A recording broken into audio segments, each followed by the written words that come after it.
Welcome to Faith Positive Radio with Dr. Joey Fawcett, the Christian business coaching conversation that increases your faith with greater joy at work so you love God and others more. Dr. Joey interviews Christian business professionals just like you to discover their secrets for working faith positive in a negative world. Welcome to Faith Positive Radio with Dr. Joey Fawcett. Faith Positive Nation, maybe you've said it yourself. If you haven't said it yourself, I'll bet you've heard someone else say it. You just can't find good help these days, right? Even if you pay them, you can't find good help. Man, well, if you've ever said that, or you heard it said, or it was said about you, today's guest is going to light up your world, and it's going to be an enjoyable podcast. You're going to laugh. We're going to have fun because the blue-collar leadership guy is here. Now, this is almost as funny as the blue-collar comedy tour. It's blue-collar leadership. His name is Mack Story, and Mack helps leaders engage the front line so they can improve the bottom line. Faith Positive Nation, help me welcome Mack Story. Mack, welcome to Faith Positive Radio, man. Thank you, Dr. Joy. It's a privilege and a pleasure to be here. One thing, I got to say it right quick so your audience will understand what's going on. All right. I always tell people it very early on when I start speaking that I'm bilingual. And I always say that not to impress them, but really to warn them. And a lot of times when I say I'm bilingual, people think I speak English and Spanish, but actually I speak English and country. And really more fluent in country than English. So they just have to forgive me. Well, see, that's why I'm thinking you would fit right in with the blue-collar comedy tour because of the country accent, right? Well, if at any time you think I might need to interpret, because I do speak country, I speak country myself. So if I need to interpret for Faith Positive Nation, you let me know, man, okay? See, the difference between me and you is you have to try to do it. I have to try not to do it. Well, there's a lot of truth in that. I have to flip my country gear, right? Yes. Man, so many people today, and of course in Faith Positive Nation, we have so many people who are leaders, right? And they're trying to engage, especially as frontline workers. Now, it doesn't matter whether it's at a QSR, quick serve restaurant, or whether it's in a manufacturing environment, but so often we hear about employees just aren't engaged, especially as frontline employees. And then almost every survey I read, Mac, that talks about, satisfaction level, get those frontline people to rate their satisfaction level. Somewhere between 2/3 and 3/4 of them are dissatisfied to very dissatisfied. So they're continuing to work for companies they really don't like working for, which means they got bills to pay, and their only motivation for being at work is to get a paycheck, right? So you're not getting the best out of these people. Blue-collar leadership, as I understand it, helps engage those frontline workers. So what are some ways that we can engage frontline workers, or we as frontline workers can be engaged? Yeah, there's a couple of different approaches. I mean, I'll take both approaches. One of them is to grow and develop, help raise the level of awareness in the frontline individuals, help them develop a growth mindset. A lot of people, no matter what level they're at, people in general have a fixed mindset more often than a growth mindset. So I call it from the bottom up. I'll start helping them develop and learn. Actually, I got a book called Blue Collar Leadership, and in that book, most of my books actually all of them for the blue collar folks are 30 pages, 3 chapters each, so that people like me who don't like to read might read them. And so as they go through that book, Blue Collar Leadership, when they go through that, it helps them understand why who they are matters. Because I teach them in there that they're not working for whatever company, XYZ company. They're working for themselves. And when you have that paradigm shift and they switch from thinking that I come in and I'm working for you, Dr. Joy, I might not like you, so I don't do a good job. Yeah, well, what is it? 80% of all people leave a job because of a bad boss, right? Yeah. But then you go to the next company and you find out the same guy or his brother or sister is the boss at that company too. So maybe it is me. So how do I make that paradigm shift, Mac, to think of myself as working for myself? Well, part of it is in that chapter in the book where I talk about that. I help them understand that you are working for yourself, because now what I want to help them do, once I teach them that, I think that's early in the first 5 or 6 chapters. Once I teach them that, then I can frame it as I want to help them grow their business, because they are their business. Not my business. I want to grow my business. I have to get better. if I want to grow my business, I need to build positive relationships with people who are going to advertise for me or potentially hire me, which is everybody, right? And so I give the example in there of 2 forklift drivers. Let's say one forklift driver pulls up to help you and you need some help, and the forklift driver won't get off and help. They say, that's not my job. They pay me to drive the lift. And that's common. I've heard this stuff. And they don't get off and help, and they drive off. And then another forklift driver, a different shift, shows up. He's working overtime. Maybe he comes up to your job. You don't even need any help. He hops off, comes around, pats you on the back, say, hey, Dr. Joy, I'm about to head down to the supply room. I'm going to be driving right past it. You need some gloves. You need a rag. Anything I can do to help you, man? Want me to grab you a water or something when I'm passing by the break area? Just forget everything else. Assume everything else is. Both of these people are rock stars. You can't tell the difference. But imagine if you're the boss, one of these, you got enough money to give somebody a raise. See, the way I teach it, chapter 4 in that book is common sense is never enough. And the way I teach this stuff is common sense, like I'm telling you this story. Because there's no question which one you'd give the raise to. Right. To the boss. Now let's say there's a downturn in the economy. Everything is equal. One of us has to get let go. It's common sense again. Everyone knows which one would get let go.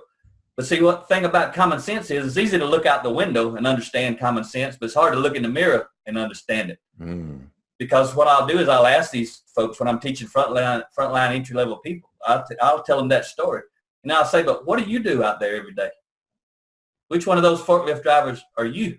Because, see, what I teach people in the common sense chapter is we talk about it. We use it the wrong way. We say when somebody says something's common sense, what they really mean is anybody should understand that they should do it. Right. It doesn't mean that they do it, right? That's right. Do it actually, and I teach it all the time, to do these things that are commonly understood often requires uncommon sense, a higher level of intellectual ability and capacity. And that's what I want the people on the front line to do. But I'm going to tell you something else, Dr. Joy. You're talking about these surveys, and I love talking about this. Some people don't like to hear it, but they do all these employee engagement surveys. They spend hundreds of thousands of dollars in some really big companies, but they spend tens of thousands of dollars to try to find out why the employees aren't engaged. And I always tell them, if I get a chance to tell them, I say, save your money. I can tell you why it won't cost you nothing for me to tell you why they're not engaged. It's because their leaders are not engaged. If you want to take all that money you're going to spend on an employee engagement survey and invest it in developing the leaders, and the people will become more engaged, because people think the problem is people are not engaged. That's a symptom, though. That's not a problem. Exactly. It's a symptom of disengaged leaders. It's not the root issue, is it? I had a company that wanted to hire me once to come in and do a seminar so that we would get their supervisors to stop cussing out their frontline workers. Okay. So I'm supposed to come in and do something on conflict management now to fix those supervisors so they stop cussing out those frontline workers. So I shifted the conversation to talk about, well, who are the leaders? Now remember, I'm talking to leaders. Who are the leaders that create the culture in which these supervisors cuss out those frontline workers? Yeah. Needless to say, I didn't get that gig, but I didn't want to work with them either, right? Because it's like putting a Band-Aid on a 6-inch gaping wound. It's just not going to do any good. You got to fix it in a different way. You remind me with your forklift driver story, by the way, that Bear Bryant. Now, I don't care whether you're an Alabama or an Auburn fan or whatever. Bear Bryant was famous for saying, I'm going to use my country words now. It don't cost nothing extra to be nice. It does. Not a single thing. And that's what you're describing, Mack, is, we talk about it as empathy, which would be the highest level of emotional intelligence, right? And that's what you're referencing. But it sounds like to me you're talking a lot about relationships. Now, how does your faith as a follower of Jesus Christ impact your emphasis on relationships at work? Yeah, that's a good one. And I was agnostic most of my life. I became a Christian in 2012. I'm a slow learner. That's all right. I'm in the remedial class. I have to wake up every morning and pray and read my Bible. But I'm on the team. When I'm on the team, I play hard. And that's it, man. You're there. Congratulations, by the way.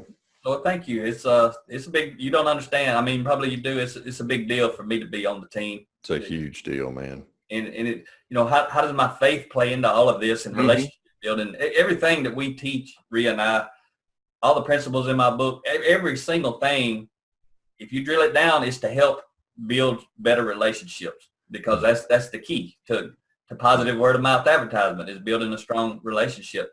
But since I become a Christian and I wrote the first blue collar book, I didn't think about it when I first wrote it, but I'm sure God thought about it before I wrote it, but I didn't think about it till later. Talking to people of faith and explain it, you know, blue collar leadership, just that term alone. Who's the greatest leader there ever was? He was a carpenter. Yes. He was a solid guy. And I learned from John Maxwell a long time ago that leadership is influence, and I bought into that principle. And when I'm sharing with people of faith, I can really elaborate on this. And I've had people who know John and know me, and they say, I've never heard John say that. If he heard this, what you're about to say, what I'm about to say, he would he'd start saying it all the time, because his principle, whenever I learn a principle, I'm always wanting to know, is it the truth? Can I validate it? How far down can I go to find the root of it? And so anybody who's a person of faith, when they hear leadership is influence, a lot of people don't buy into that. But what that means is whoever has the most influence at any given time for any given reason is the leader. It's not about title and stars and bars and stripes. Exactly. So what I tell them is, if you're a person of faith, you can go all the way back to the beginning. God put that principle in play, because he could have made you follow. He could have made me follow. It wouldn't have took me from 1969 to 2012 to become a Christian. I would have been a Christian when I come out of the womb. He could have made it happen that way. Right. But the principle he put in play was leadership is influence. If I can't influence you to follow me, I love you all the way to hell, but I don't get you on my team. He created that principle, goes all the way back to the beginning. And that's, you know, it's becoming a Christian and tying it all together really has been powerful for me when I am able to talk to people of faith, because I know leadership is influence, but a lot of times they don't really buy into it. They still think it's about being the boss. Wearing a Should have title. influence. Yeah, it should. Influence. Hopefully leaders do have influence, but a title doesn't guarantee influence, does it, Mac? No, sir. And I tell people, if they remember, you know, we're getting old, Dr. Joy. Who's getting old? All of us. Okay, all right. Somebody's listening. They get old too. Older. Yeah, it kind of started the day we were born, right? Older. I'm not getting old, Mac. I'm getting older. I just want to clarify that. Okay. I got you. So I like to share about this. A lot of people haven't seen it, though, because the old days used to be the 1800s, but now the old days are the 1900s. So I tell people about in the old days, the 1900s, if you remember the Andy Griffith show, that's a perfect example. Hey, you can watch the Andy Griffith show today now, man. I know it, but it's from the old days. Just because TV was black and white back then doesn't mean so. The cool thing was Barney had a position and a gun and a badge, and he couldn't make nothing happen, and he got mad all the time. And Andy had a larger title and position, and he didn't need a gun. He didn't ever get mad. He made amazing things happen, and that's what I try to help anybody be. It doesn't matter what level they are. Help them live more like Andy and less like Barney, because Andy has authentic influence. Barney had artificial influence. That's one of the things. I got a book called Blue Collar Leadership and Supervision, where I'm really talking to the leaders. And it's one of the chapters in there is helping them understand artificial influence, because there's a lot of leaders out there that they don't know what they don't know, and they think they have influence, authentic influence, but all they really have is artificial influence. Those people only follow them because they have to. Unless they're a value-driven person, when somebody's following you because they have to, most people are only going to do what they have to. And research has shown that the difference in someone following you because they want to versus following you because they have to, it's about 40% difference in productivity. That's a lot of reason for someone to grow and develop their leaders, because let's say if I had 3 people on my team and they follow me only because they have to. You had 3 people on your team follow you because they want to. Your team is 120% more productive than my team. Right, absolutely. You do that 40% times 3 thing, right? Yeah, we'll be so much more productive. We'll charge up the hill while you guys are just getting started. Yes, sir. There really are no bad teams. There's only bad leaders. Exactly. So a leader has authentic influence. I wonder if Barney, when he had that one bullet that Andy gave him, I wonder if he became an authentic leader then. But I don't think he did. No, he was still artificial. He was dependent on the bullet. Yeah, that's right. That's right. But he did say nip it, and that sounded authentic. But I guess so. We want to be authentic leaders. Now, you mentioned the greatest leader of all, Jesus Christ, a moment ago.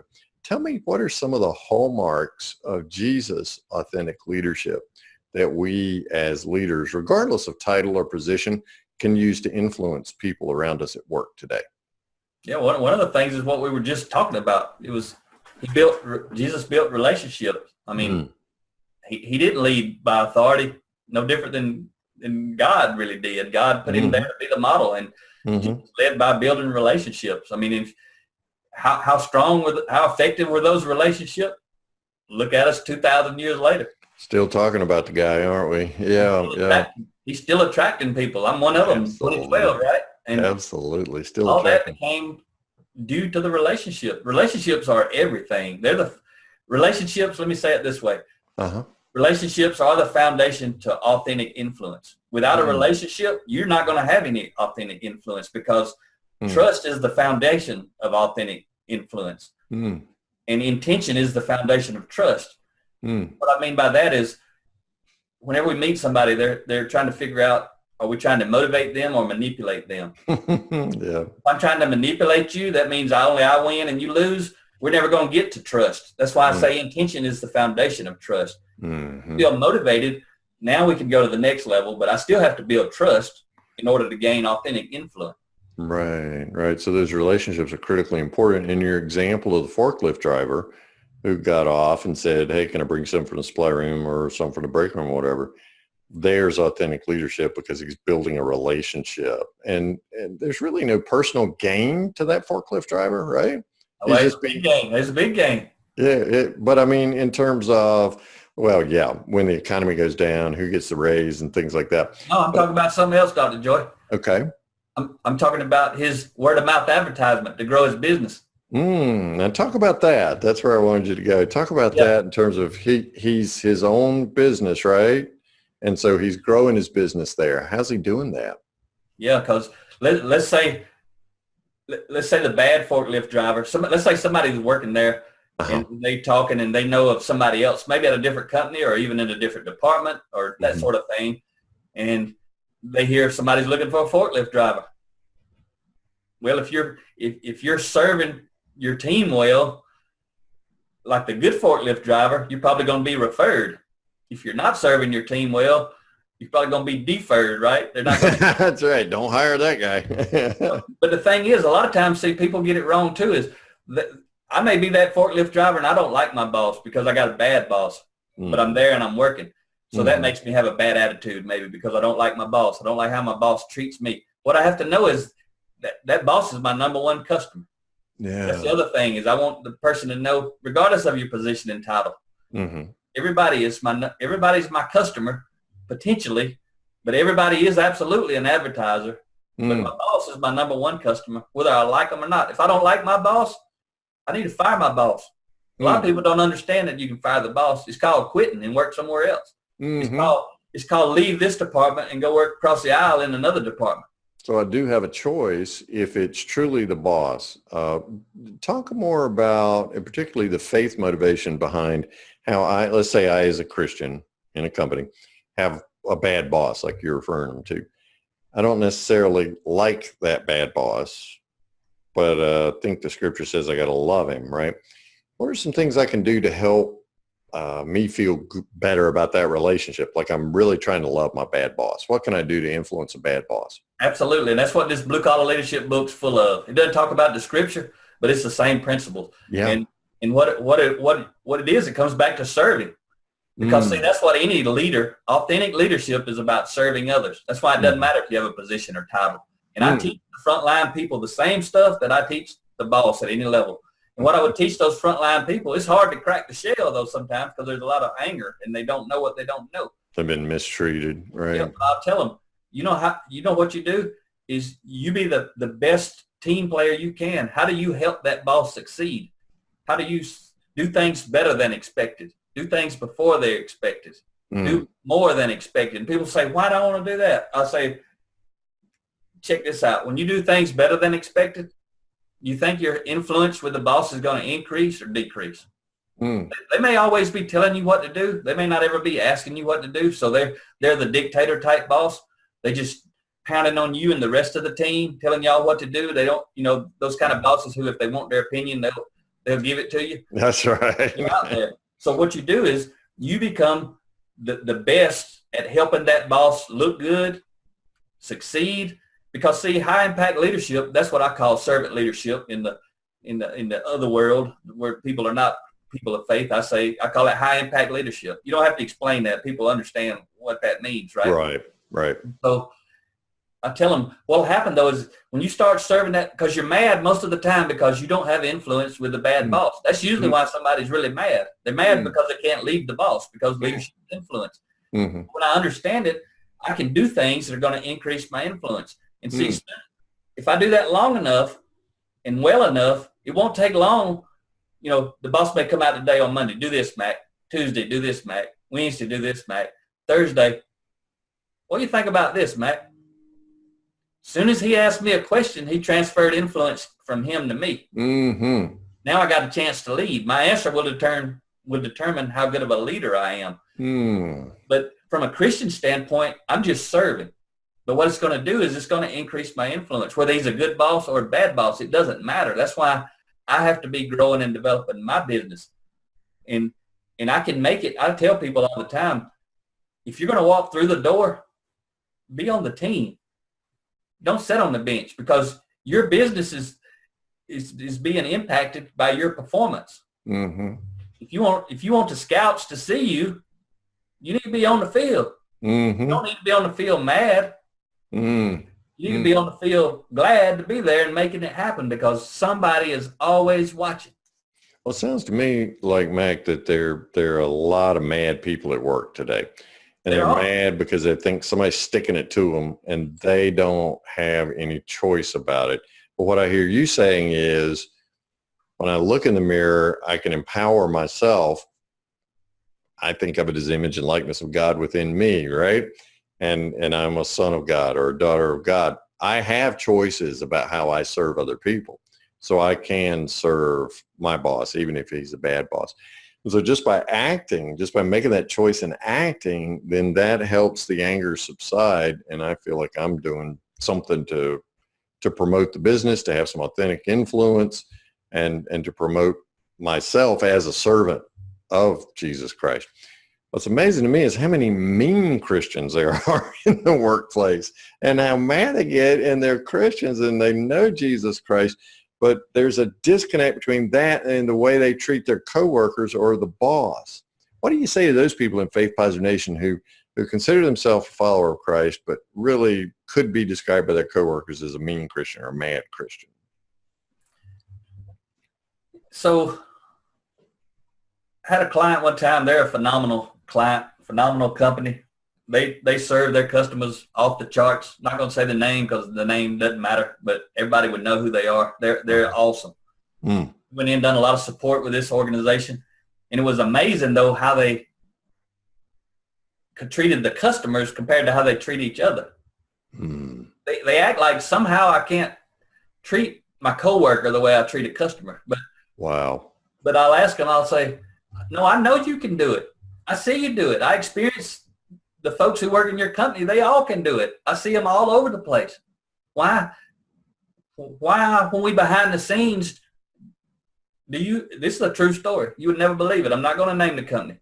You would never believe a high-level manager throwing a clipboard at an entry-level employee in the company that I'm talking about. You would not believe it ever in your life.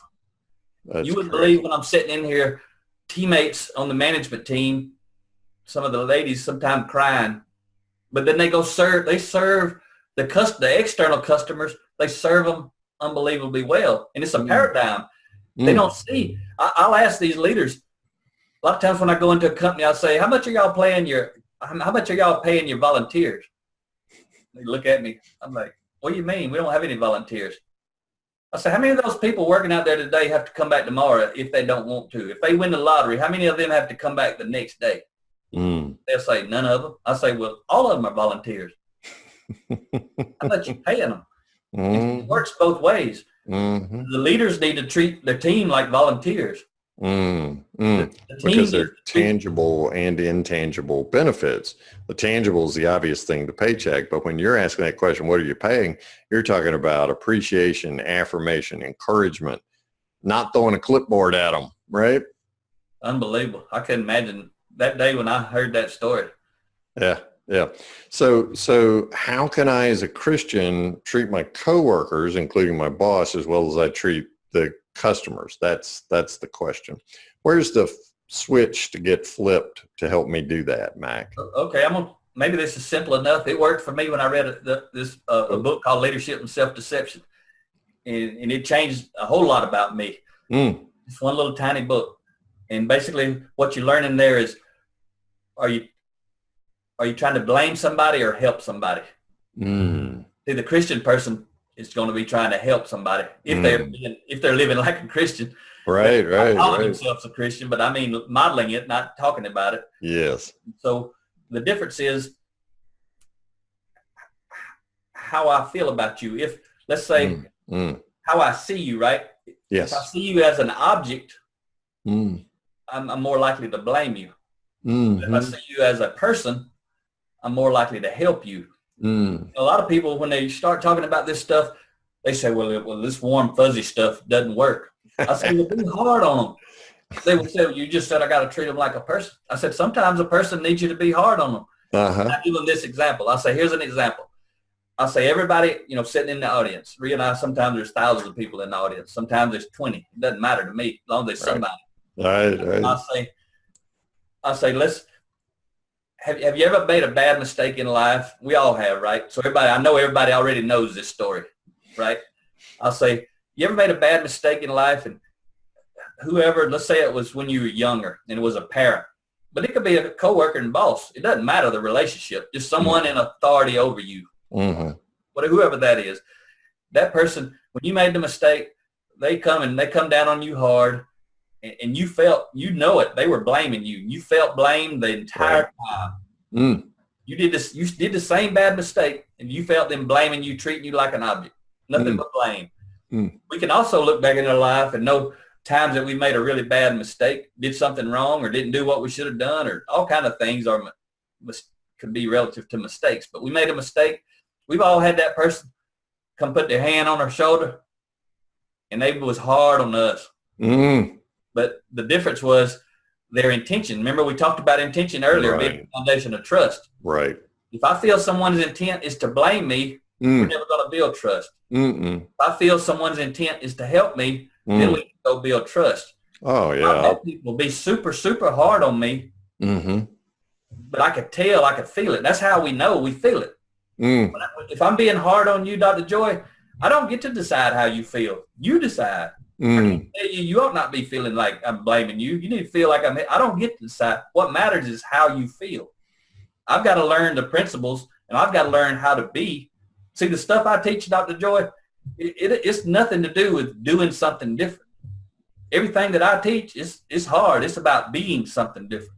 And that's the real work. And that's the word of Jesus. There were lots of people who were claiming, Pharisees, scribes, Sadducees, claiming to do the right things, but the being the right person. And in those relationships with that intention that builds that foundation of trust. That's what it's all about.